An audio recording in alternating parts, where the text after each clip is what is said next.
All right guys, today we're going to show you how to make a 1066, a 1466, or a 1566. This also applies to the non-turbo tractors, how to make one have more horsepower, also known as turning the fuel up. We'll be doing a dyno run before and after, so we'll bring you along for all that.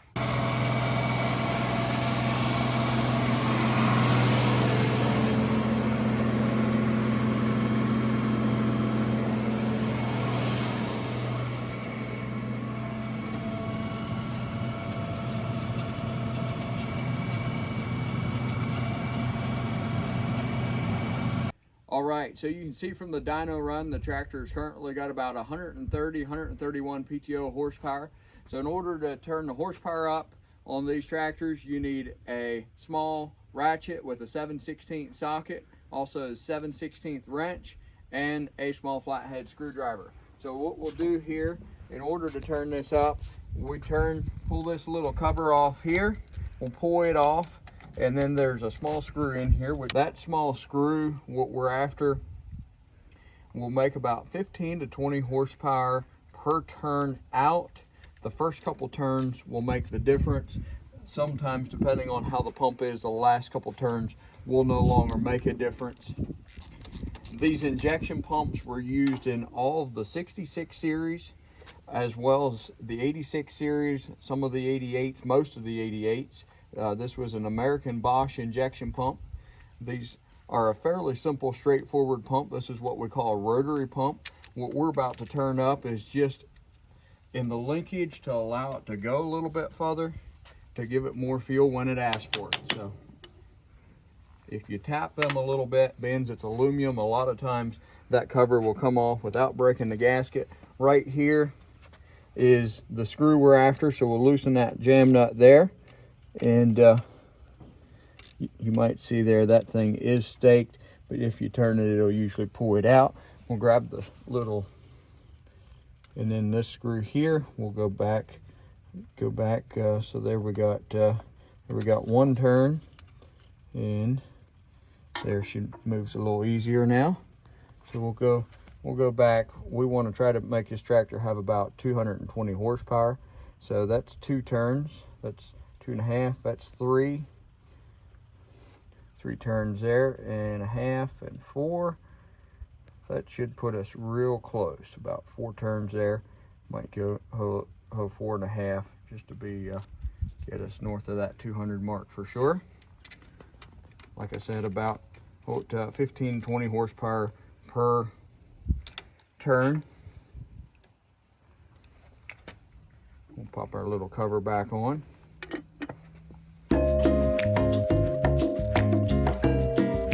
Please note, this is according to International. Any failures of other components, they're not liable for, neither are we. This is just a how-to. This is not necessarily going to avoid you from breaking more stuff. Generally, we figure for hard PTO horsepower, these tractors are usually good to about 160 horsepower. Some guys will run them to 200 for hard PTO horsepower. But for applications such as a high capacity blower, silage blower, and or high pressure manure pumps, a lot of those 160, 170 is about as far as I like to go. Mostly to be safe on the PTO. For field work, if you've got one with a heavy duty clutch and TA, you can run one at 2, 2.25. Obviously, as long as you're watching your gauges, all that there again is at your own risk. But these motors are a stout motor, same block, same head as a 466, which is found in millions of straight trucks, that International built. So anyway, we'll do another dyno run. All right, so here we are. We've turned it up a couple turns. We're gonna see if we get it about that 220 mark, which we've been shooting for currently. So we're on the 1000 PTO shaft, so we'll follow this chart here. Currently at 15, 16. We had 130, 31 before. We're hoping to end up around that 220 horsepower mark. There we got about 220. There's about 220.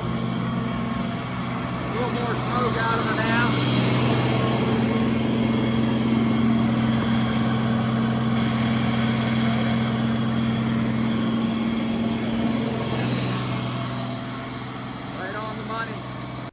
right, so as you guys could see, we turned it up about 4.5 turns, which put us right at the 220 mark, which is what we were shooting for.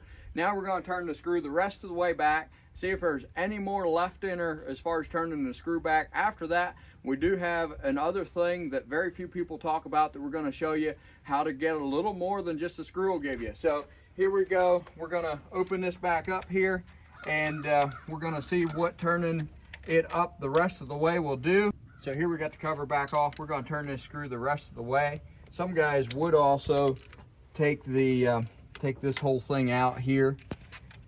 What we've found is your first couple turns make your biggest difference. We are going to keep track because we probably will turn this tractor back down. There's 1.5, 2, half, 3, half, 4, half, and 5. So total 9 turns is what we got out of this one. Also, some guys will point this little, what we call the horse's head, that's pointing front there, that little pointer, you point that straight up. There's a screw down in there that some guys will pull out as well. Generally what we found is that when you back this all the way out, those last couple will make very little to no difference. As a matter of fact, these last 5 turns that we just did, they may make, if this pump's a real strong pump, we may go to the 240, 250 mark, but most likely we might not gain more than where we were at 220. Those first couple turns generally make the biggest difference. All right, so Alicia's going to give us the thumbs up mark when we hit the PTO mark here. So we're currently at about 15, 16. We're on this 1,000 PTO mark. Now we know it's got at least 220 due to the prior dyno run. We're not sure if it's going to stay at 220 or if it's going to go more like 240, 250. Give me the thumbs up mark, and we're about 225. So now what we're going to show you next is how to get more horsepower, even more than what the fuel screw, as we call it, will give you. What we're going to go into is the delivery valve. Some injection pump shops would cut delivery valves. What you need for this is you need an inch socket, you need the extension, and you need a ratchet here, and we'll pop this big cap off. So what we found is that you can have the delivery valve cut, which is what the performance shops will do, or another way of doing it here is you pop that little cap off there, and then you'll need a 5/8 12 point here, 5/8 12 point to go down on this 12 point here. And we want to watch about where that's at, where the socket's at there. So the 5's about right there, and we'll go about it. We'll loosen that, and we'll go about 1/2 to 3/4 of a turn. That puts my 5 back about there. So we're worried about the it gives us about a 3/4 turn there. And now that's loose, and when we put this back on, that'll jam it. Now every once in a while the threads will want to catch a little. You can usually feel it if you're careful. If the threads do catch, one will turn back on just fine, like that one there did. That one did not catch the threads. On one that will catch the threads, sometimes you'll have to pull it off and on and even work it on the threads till it goes on nice and easy there. We'll tighten this cap back up, and then we'll give her another dyno run. That there will give her anywhere between 20 and 40 more horsepower usually, which for those of you guys that are pulling against guys that have the fuel screw out, sometimes that's the edge you need. Obviously some injection pumps respond differently. We've seen some go up to upper 2s. Most of them will go to the 230, 250 mark with that done. And then every once in a while you see one that's where the pump's just maybe getting a little tired, and it may stop at 200, 210 even with this done. Now we already know this pump's fairly strong due to the torque it makes and the horsepower we've seen so far, 225 with the screw all the way out. We'll give her another dyno run here and see where we're at. All right, here we are. We're gonna see what you got now. This will be maxing out this stock 10mm Ambac pump, which was originally used on the 1066s. The question is whether she'll go to 240 or she'll go to 270. So she'll give us a thumbs up here when we hit the PTO mark. So right now, we're still on the 1,000 mark, 1,000 PTO, so we're on this blue chart. So right now we're at 50. See how far past the 225 mark she goes now with the delivery valve loose.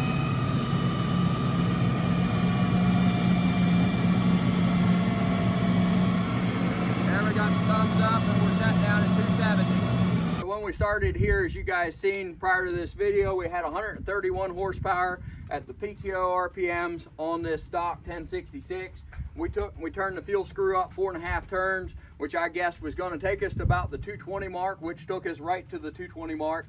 Then we turned the fuel screw another 5 turns. As you've seen, that didn't make a whole lot of difference. That got us about the 225 mark when we were all done there. Then we showed you guys how to loosen the delivery valve, which made a big difference on this tractor. It ended up at the 270 mark. If you guys want to go tractor pulling, this is optimizing the max amount of fuel you'll get out of this stock injection pump. When you guys want to go back to the farm, you turn that back in, turn the fuel screw back in 9 turns, and tighten the delivery valve back up, would get you right back there to the stock 130 horsepower like she was before we started.